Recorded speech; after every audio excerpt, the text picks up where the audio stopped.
Saudara, meski telah diizinkan, pembelajaran tatap muka dilakukan secara terbatas. Di SDN 05 Jagakarsa, Jakarta Selatan, sekolah tatap muka dihentikan sementara oleh Dinas Pendidikan Jakarta karena melanggar protokol kesehatan. Pelanggaran yang ditemukan Satgas COVID-19 adalah murid dan guru menurunkan masker di dagu. Akibatnya, sekolah tatap muka dihentikan sementara. Sekretaris Dinas Pendidikan Jakarta, Agus Ramdhani menilai sistem pembelajaran tatap muka serta penerapan protokol kesehatan perlu dukungan semua pihak agar dapat berjalan dengan baik.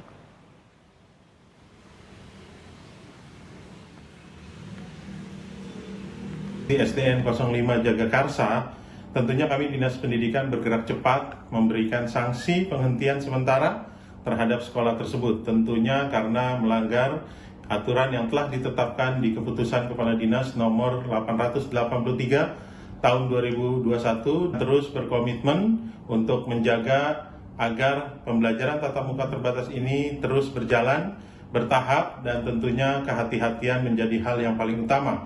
Keselamatan dari warga sekolah adalah hal yang paling utama yang harus kita perhatikan.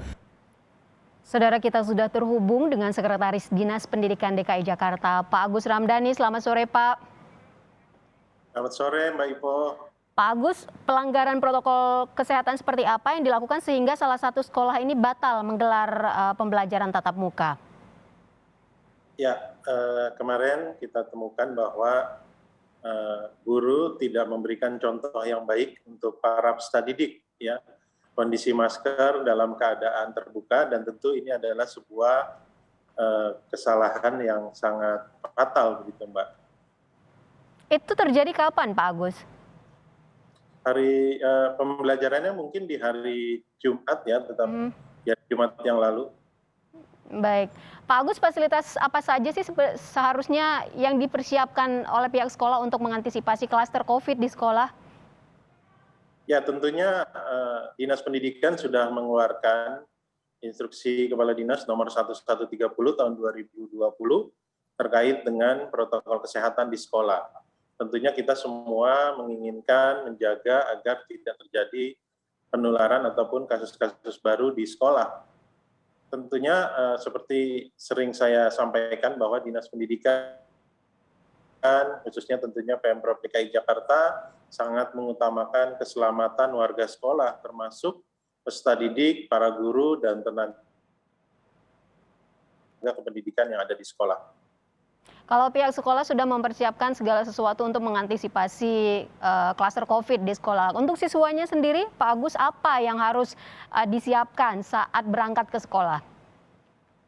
Ya, itu juga ada di dalam instruksi Kepala Dinas, ya, bahwa ke sekolah harus membawa masker double, ya, lalu juga ada hand sanitizer, dan tentunya hal-hal lain yang kita umumkan berdasarkan instruksi Kepala Dinas tersebut, Mbak.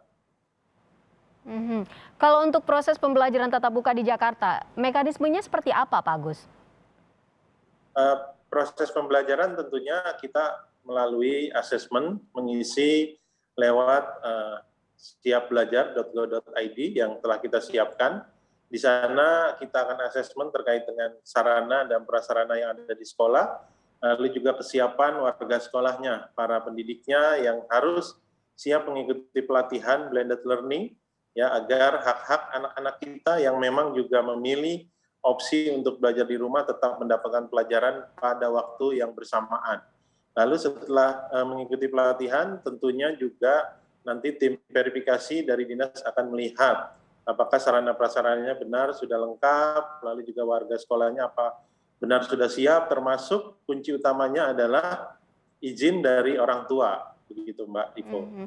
Sudah ada pelatihan sebelum PTM digelar, sudah ada verifikasi, lalu kemudian menggelar pembelajaran tatap muka. Ketika proses belajar tatap muka berlangsung di sekolah, adakah semacam atau petugas yang disiagakan di tiap-tiap sekolah untuk memantau, Pak Agus? Ya, tiap sekolah itu berkewajiban mempunyai Satgas COVID, ya, di setiap sekolah untuk berkoordinasi dengan fasilitas kesehatan terdekat, lalu dengan Satgas COVID di tingkat kelurahan, tingkat kecamatan, sampai kepada tingkat RW.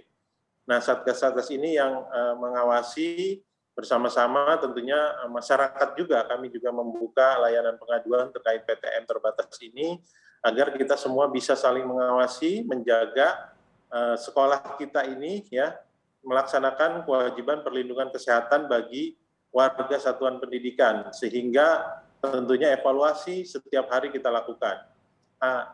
Kasus yang di SDN 05 Jagakarsa tentunya menjadi pembelajaran kita bersama untuk seluruh satuan pendidikan yang mengikuti pembelajaran tatap muka untuk, sekali lagi saya garis bawahi, untuk mematuhi kewajiban perlindungan kesehatan kepada seluruh warga sekolah, terutama para peserta didik dan tentunya guru itu sendiri. Ya. Selain membatalkan proses pembelajaran tatap muka jika melanggar aturan protokol kesehatan, apalagi sanksinya, Pak Agus, bagi pihak sekolah yang akan menggelar PTM ini? Selain penghentian, tentunya kami tim akan melakukan verifikasi, ya melakukan pembinaan kepada sekolah tersebut, bekerja sama dengan instansi terkait seperti Dinas Kesehatan dan lain sebagainya. Terkait dengan gurunya, tentunya kami memiliki undang-undang tentang disiplin pegawai.